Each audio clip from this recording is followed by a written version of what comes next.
I've been a lot of things and I've worn a lot of hats. In the course of my life, I've been an activist. I've worked for an aid service organization. I've been involved in labor unions. I've been an academic.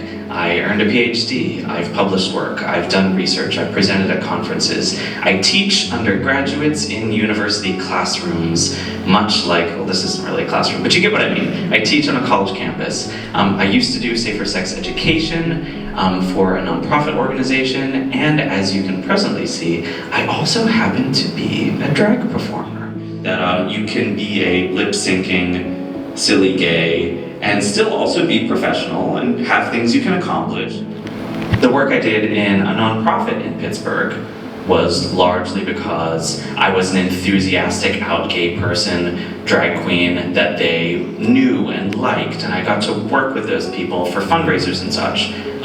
When I applied to PhD programs, 7 said no, but 1 said yes, and was okay with my very strange application to grad school, where I was talking about drag and performance and the 90s sitcom Murphy Brown, and they saw something in that. And I think what I learned is, it's just better for everyone involved to put yourself forward and to put yourself out there as you are. The last moral of the story is that people can change.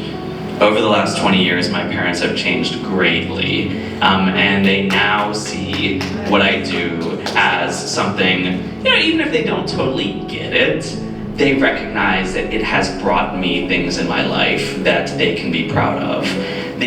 Working for Patrick a long time ago, I really do believe it's worth it to be your authentic self, to be unapologetically yourself, particularly relevant for LGBTQ queer students. This is particularly important, and I encourage you to live your truth.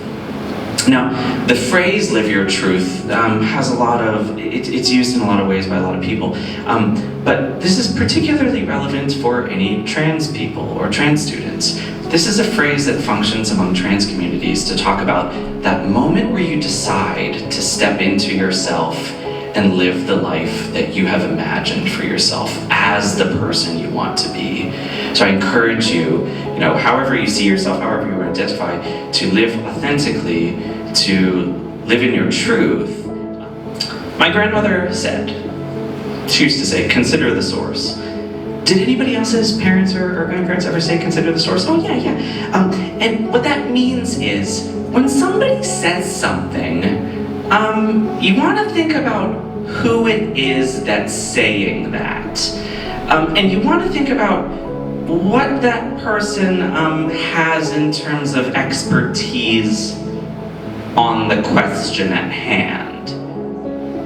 If there was any confusion, it is not immoral to be a trans person. It's not immoral to be a queer person.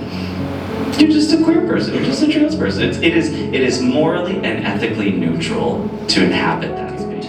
The world is not impossible. There are some real challenges that queer people face, but if I can we have a strategy. We have ways that we have historically survived, and I would suggest things aren't doomed. Life is just starting for you, and what I want you to do, your first step is to, be ready for it? Harness your power. Yeah. Think that living your truth, living authentically is something to do and something worthwhile to step into. But it does, like I said, I can't promise that you'll always feel safe. But let your voice be heard. Speak out. And Lena Horne says something towards it, and of course she plays Glinda, by the way. Of course she's the Good Witch. Lena Horne, legend of Golden Age Hollywood, singer who sang with all kinds of amazing people throughout the 20th century. And in this film, she's Glinda, and at the end of the film, she's talking to Dorothy, played by Diana Ross, and she says to Dorothy, if we know ourselves, we're always home, anywhere. And that stuck with me throughout the years, and it's connected to everything we're talking about here, because if you want to feel at home in yourself, if you want to turn wherever you are into a real place that matters, there is a certain amount of self-knowledge you need to have, and not just knowing yourself, but enacting it and embodying it.